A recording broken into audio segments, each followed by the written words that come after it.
are is the sea between others and me.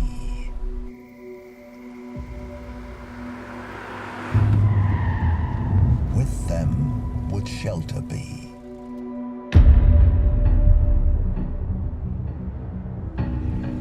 Jack Dowley, Transworld's fishing. 2 bodies in 2 days. It's a great story. It's got lots of new things, but it has that classical psychological thriller vibe about it. It's quite dark, and it deals with issues that that really made me think. The talent that has been brought together to produce this at such a high level is something to be admired and to aspire to. When I read the script, I thought that the subject of dementia and Alzheimer's is not often handled so delicately. And this film goes in a direction that you wouldn't necessarily think. It's a thriller, yes, but it talks about very strong issues. There's lots of twists and turns, and I think it's going to be a really good project. So don't wait for sound.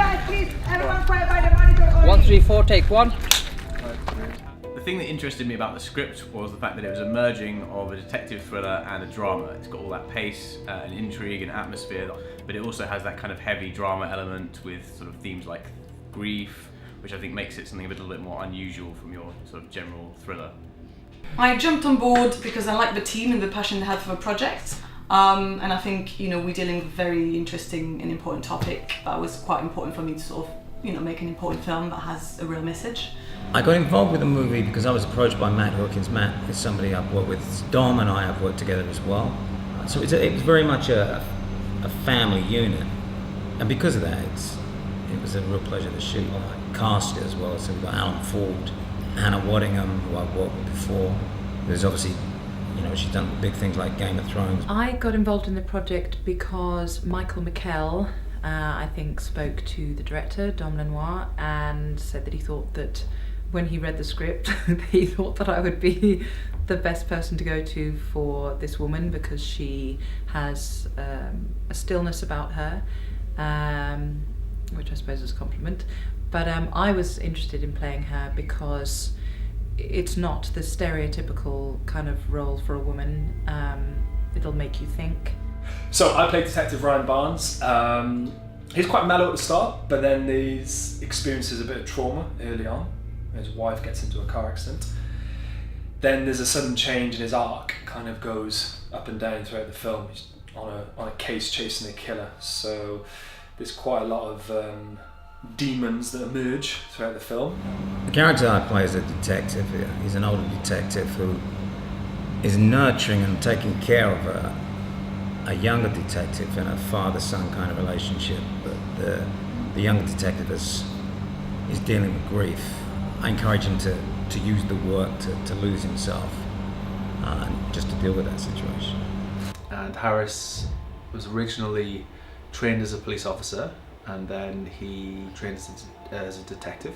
So then he managed to get a post in Black Rock. So he's new to the town. It's a good opportunity. It's the first time he's had a chance to do proper detective work.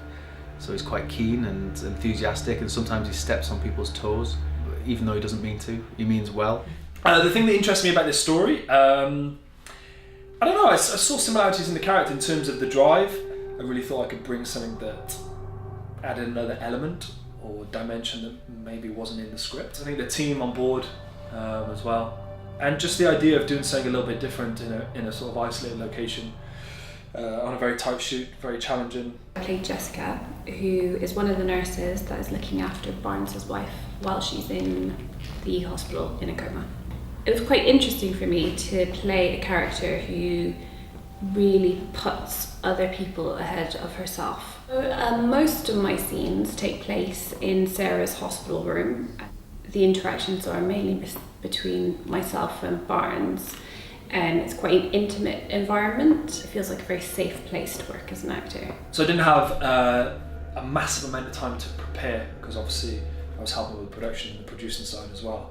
But what I did delve into a lot of murder mystery documentaries, and every night, finish very late, about 10 o'clock, I'd go home and sort of watch a a documentary that was a true story on a murder case or something, just to kind of keep my brain into that gear. They don't really rest. They just work constantly on a case until they're almost brain dead. So Prisoners was a great reference. Insomnia was a great reference. Even Manchester by the Sea was a good reference. Casey Affleck, because there was a lot of internal emotions that he brought to that film, which weren't over the top or kind of drived into the audience. You could just feel it within him. So those kind of films, those kind of characters were very inspiring.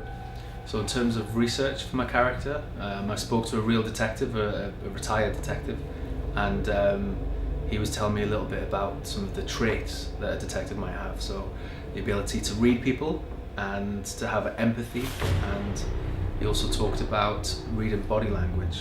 I also know a police officer who's trained in firearms training, and he gave me some tips about how to approach a hostage situation or moving into an area where there might be a hostile. So I think we've all been trying to work really hard to find that authenticity, to make it a proper detective film. And when I was preparing for the role, I actually met with a friend of mine who is a nurse, and I got to understand what she does on a day-to-day and how she feels, because you sort of forget, I think, that you just expect them to look after you and you expect them to be kind to you, and the reality is everyone has a bad day. Everybody feels everything. Really loved it. I really loved talking to my friend and getting to know how she feels about these issues. Questions that I would never have thought to ask her. How do you feel about someone that you've got to see in the hospital every day and you know that they're suffering a lot because someone they love is suffering? Or how do you deal when a patient dies? For her to share that experience with me was very intimate and a big eye-opener for me. So we knew that we wanted the film to be, not to be, but to feel monochromatic. So the film obviously was in color, but the tones need to be pastels, need to be low contrast. We didn't want any strong colors. So every character is on color, because we wanted that the audience felt the presence of the characters through something else than just the image. And so very early on we had a chat with production design, with wardrobe, with makeup, to make sure that everything fell into that palette. It's not obvious, it's very subtle, but it's there, and sometimes that color will appear in the scene that will hint to a character that is not there. There was definitely certain colors that we used in the film, and it was actually Dom's idea that he wanted to have red as Sarah's color. So we have red details in Barnes's house, and then also sometimes when he remembers Sarah, or when we see her, she might have red lipstick on, or just these little hints. I'm more worried about the story and how to represent the story within the visuals. So I will think about what each character does, where they come from, what they are, and try to portray that in some way in the cinematography, and define a kind of a vibe or world for each character. And this film landed itself to that, because each character is very strong, and some of them have a symbolic meaning. Camera's rolling. Wait, 33, take one.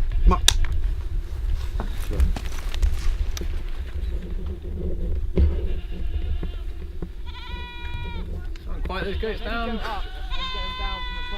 Sound speed. Yeah, just move. Let's let this goat go past. Let the goats reunite, and then we're good to go. That one just walk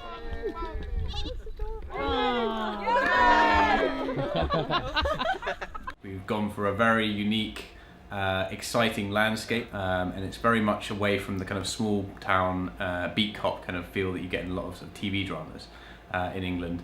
And we're trying to go for something that's got that kind of very moody detective thriller feel.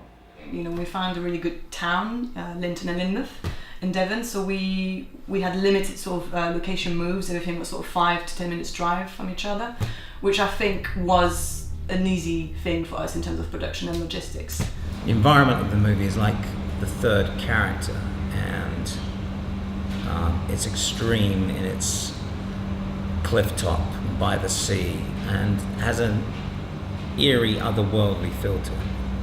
The locals have really helped make it what it is, especially sort of Diana, who's been helping us, who's based in sort of Linton, who's really sort of pulled together a lot of the local people to help with locations and logistics and basically everything to make the film happen. Some of the people that they've got working in front of camera and behind the camera are phenomenal. It's incredible the team that they pulled together. I've known Matt and some of the cast and crew for quite some time, and working with them is always very fun. You're working 14, 16 hours, and if people don't feel happy, it gets really, really difficult. And Matt and the cast usually are kind of playing around, and it's fun to be around, so it makes our lives easier. The whole shoot's been like really good fun because it's a lot of crew that we know very well, some really great people, so it's been enjoyable, but it's also been very hard work. I found working with the lead actor Matt and the director Dom a great experience. I'm not sure how we got anything done because there was a lot of giggling that went on and joking between takes, but it was a very friendly environment and I enjoyed it very much.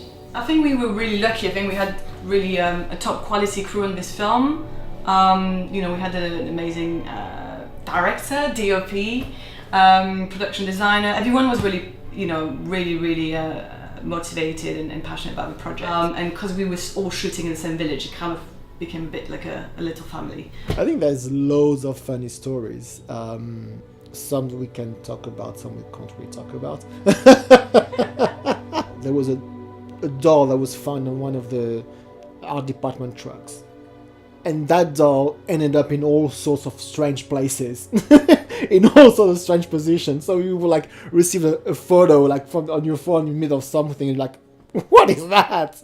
It was the weirdest thing ever. The crew and production was amazing for an indie film. Very professional, but also very friendly, very open-minded. Everybody from the runners to the director to the production were just brilliant. So one of the most challenging things for this film has been working around the schedule, because we're shooting a very ambitious film with a lot of locations quite far out from London, with a lot of action and stunt sequences with some really great cast, and trying to fit that in on a low budget sort of independent film, and still getting everything done. The crazy thing for me was that we started shooting on Easter Monday. All the props houses are closed on all of Easter weekend, and we're filming in Devon where there's no shops. We had no prep in Devon. I arrived on Sunday evening with the crew to Devon, and we started shooting on Monday morning. But obviously I had Ollie and Jess working with me, and Ollie was always the standby art director, so he was on set, and then I kept on dressing with Jess. So we were kind of one step ahead. Actually, one of my most enjoyable scenes, as well as being difficult, was the hospital stuff. We had a bit of a mess up with the location, which meant that a lot of the hospital stuff had to be done within 1 or 2 days. And for me, that was originally going to be panned over 3, 4, 5 days. So doing that in 1 or 2 days meant that I had to tap into a lot of emotional stages with my character throughout the film. So doing that within an isolated room within 1 or 2 days was quite challenging, but obviously quite enjoyable as well. The crew was shooting in Linton, and I was dressing in Ninmouth, which is the little village under the hill. We couldn't communicate, so the only way to get in touch with me was calling to this old woman's landline. And then when you don't have Wi-Fi or 4G or phone signal, and something doesn't go according to plan, what are you gonna do? And obviously this was when the police car broke down, and it was just trying to sort out that problem, how we're gonna get another police car was just a bit crazy, but we got it in the end, so it was all good. I've really enjoyed working on this because there's always a presumption with low budget films that the finances are so low that the values go, but I don't think that's the case on this, and I think if you're all in it for the right reasons, then you're going to produce good work together, and I have a lot of time for the other actors on the job. We have to do a lot more with a lot less resources and in a short amount of time. I think it's difficult for independent filmmakers to make a living and shoot high quality films. Independent movie making has become accessible because of the the technology that's available. And there are now outlets. You can work without the big labels in music and without the big studios in movies. And it allows another voice. And so independent movies create that platform. That's why it's important as actors to support it.